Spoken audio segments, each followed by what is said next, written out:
बहुत बढ़िया है और सबसे बढ़िया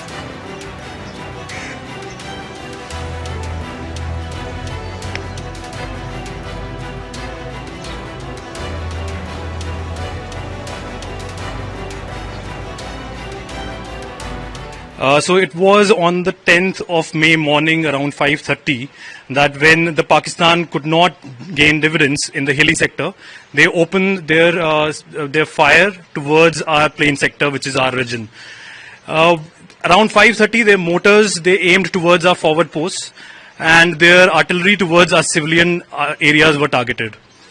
And thereafter, I must tell you that their fire was not precise. Their fire was uncoordinated. It was in disarray that they were firing on. Like it is said that they were clutching as their straws, and you cannot make a silk purse out of sow's ear. That is why it is like rightly said that they could not have a pitched battle against the might of the Indian army, and they were all in disarray and in desperation that they were firing onto us. Their rounds fell blind, and our reply to them was clinical, swift, surgical, pinpoint precision onto their post. It was well coordinated between our battalion support weapons, between the artillery, and in close coordination with the air defense. Our boys knew their job well. We had rehearsed it multiple times before. And what kind of damage did we incur on them? As far as the damage is concerned, I would put it across in one line that if you would have seen that moment, it was thunder in the sky on their heads. It was not raining the water, but it was raining our bullets, our mortars, and the rounds of our artillery.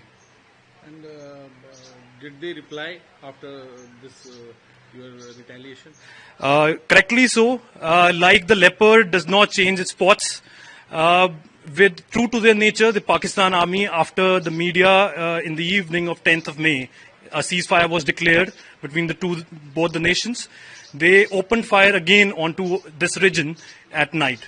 But we were well prepared, and we gave them a befitting reply. Our reply was as swift as a blade and as coordinated as a clockwork.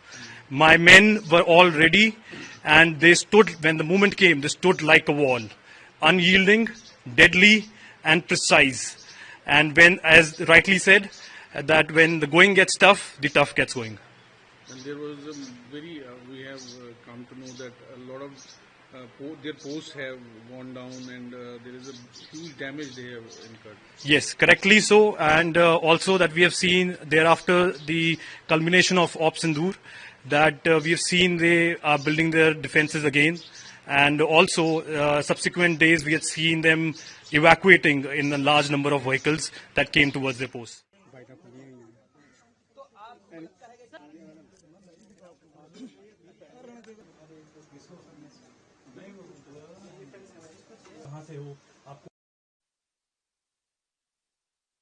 इस्तेमाल करते हैं और कोई भी infiltration को रोक देते हैं।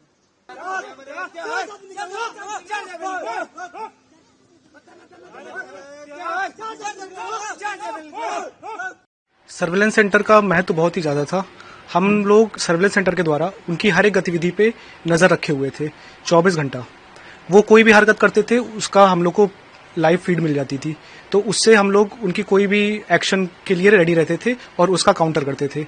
सर्वेलेंस सेंटर में जैसे आप देख सकते हैं कि लाइव पाकिस्तान के जो पोस्ट हैं वो विजिबल है। यहाँ पे हम लोग ने यहाँ पे उनके ऊपर बॉम्ब गिराया था। यहाँ पे आप देख सकते हैं कि उन्होंने अभी कैमोनेट लगा रखा है, और ये एक पाकिस्तान की पोस्ट आप देख सकते हैं। तो अगर पाकिस्तान की कोई भी पोस्ट हम लोग को विजिबल है तो वहां पे कोई भी हरकत होती, जैसे टेररिस्ट आते या उनका लॉन्च पैड होता, तो हम लोग को उसकी इन्फॉर्मेशन पहले ही हो जाती थी। इसके वजह से हम लोग ने जो अपना सर्वेलेंस सेंटर है इसके द्वारा 24 घंटे उनके ऊपर नजर रखी, और कोई भी शेलिंग के टाइम जो उन्होंने इन्फिल्ट्रेट करने की कोशिश की उसको रोका। हम लोग के पूरे फेंस के अलॉन्ग हम लोग ने हाईटेक कैमरे लगा रखे हैं जो कि डिटेक्ट करता है अगर कोई भी मूवमेंट होती है। अगर वहां पे कोई पर्सन मूव करेगा, कोई गन लेके मूव करेगा, तो उसका डिटेक्शन ऑटो डिटेक्ट हो जाता है और हम लोग को यहाँ पे पॉपअप के द्वारा पता चल जाता है। तो उसके द्वारा हम लोग ने कोई भी शेलिंग के टाइम जो उनकी इन्फिल्ट्रेशन की कोशिश थी उसको रोका और उनको हर फायर का मुंह तोड़ जवाब दिया। हम लोग को इसके वजह से करेक्शन करने में भी हेल्प मिली। हम लोग का अगर गोला थोड़ा दाहिने बाएं गिर रहा था तो इस सर्विलेंस सेंटर की वजह से हम लोग को पता चला कि कहाँ पे गिर रहा है और हम लोग ने उसका करेक्शन देके एग्जैक्ट उनके बंकर्स के ऊपर, उनके पोस्ट के ऊपर हम लोग ने अपने गोले गिराए। शोल्डर माउंट है ना? नहीं, बात यह है ना कि ऐसे एरियाज में आना है।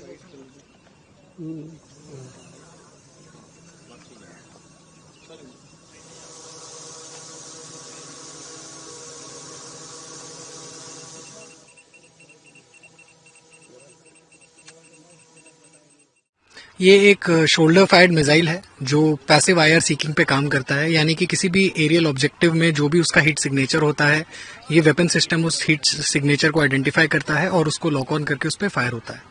तो अभी जिस तरह से पाकिस्तान की तरफ से कोशिश की गई, काफी ड्रोन्स भी वहां से आए, यूएवी भी उन्होंने, तो किस तरह से इससे उनको मार गिराया गया? ये वेपन सिस्टम जहां पे भी डिप्लॉयड था, इसको समय से अर्ली वार्निंग आकाश तीर कमांड पोस्ट के थ्रू मिली और इसके जो भी फायरर्स थे, इन्होंने जिस भी टाइप का एरियल थ्रेट था, जैसे कि लॉइटरिंग म्यूनिशन जिसका खुद का आईआर सिग्नेचर होता है, उस आईआर सिग्नेचर को पकड़ा और उसको हमारे लाइन ऑफ कंट्रोल के काफी बाहर ही डिस्ट्रॉय कर दिया। तो काफी सारे लॉटरिंग एमुनिशन इसने मार गिरा। हाँ, जिन बीएवीपीज के प्रोटेक्शन के लिए वेपन सिस्टम डिप्लॉय था, उनपे इसने किसी भी लॉटरिंग म्यूनिशन को आने नहीं दिया और सभी को डिस्ट्रॉय कर दिया गया। तो काफी ज्यादा सक्सेस रेट है इसका सक्सेस रेट बहुत ही ज्यादा है। हेप्टर्स और फाइटर्स के अगेंस्ट आप बोल सकते हैं 75% से ज्यादा इसका किल रेशियो है। तो ये काफी सक्सेसफुल और पोटेंट वेपन है। और अभी जो ये लॉटरिंग म्यूनिशन था उसके खिलाफ किस तरह कारगर रहा है? ये जो भी लॉटरिंग म्यूनिशंस थे वो किसी भी टारगेट को एक्वायर करने के लिए उसके लगभग 2 से 2.5 किलोमीटर की रेंज में पहुंच के उसका सर्वे करके उसको लॉक ऑन करते हैं और इतनी रेंज इस सिस्टम के लिए काफी है कि वो उस लॉटरिंग म्यूनिशन को लॉक ऑन करे और उस पर फायर करके उसको डिस्ट्रॉय करे।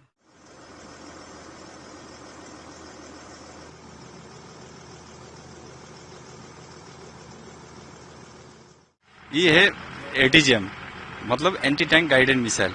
इसके द्वारा मिसाइल फायर होती है स्पेशली दुश्मन के लिए, दुश्मन के जो टैंक के बरखिलाफ ये काम करता है। तो क्या और भी चीजें उड़ा सकते हैं, जैसे बंकर वगैरह? जी, बंकर। इसके अलावा टैंक के साथ साथ ये बंकर और दुश्मन के पोस्ट को भी बर्बाद कर सकते हैं।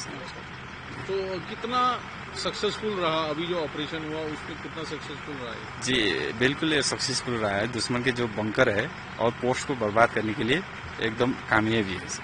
तो एकदम सटीक निशाना लगा? जी, इसका हिट प्रोबेबिलिटी है 90 to 95%, इसीलिए इसका मतलब एक्यूरेसी बहुत ज्यादा है। और ये जैसे गाड़ी पे है, मूवमेंट भी हो सकती है?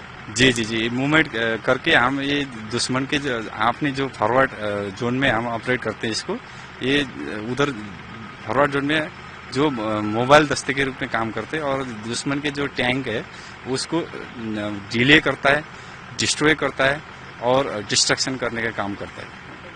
तो काफी तेज तरार लग रहा है, क्योंकि एकदम गाड़ी कहीं एक बार इधर रहेगी, अगली बार दूसरी जगह जाएगा, इसको डिटेक्ट करना भी मुश्किल है। जी साहब, ये जो इसमें एटीवी भी है और बुलेट प्रूफ होने के कारण इसका मूविलिटी भी बहुत ज्यादा है सर, इसके काफी कामयाबी है। और दुश्मन के लिए भी इसको पकड़ पाना मुश्किल है? जी, मूवमेंट रहता है इसका? जी, मूवमेंट ज्यादा रहेगा तो थोड़ा उसका पकड़ने के लिए भी मुश्किल हो जाएगा।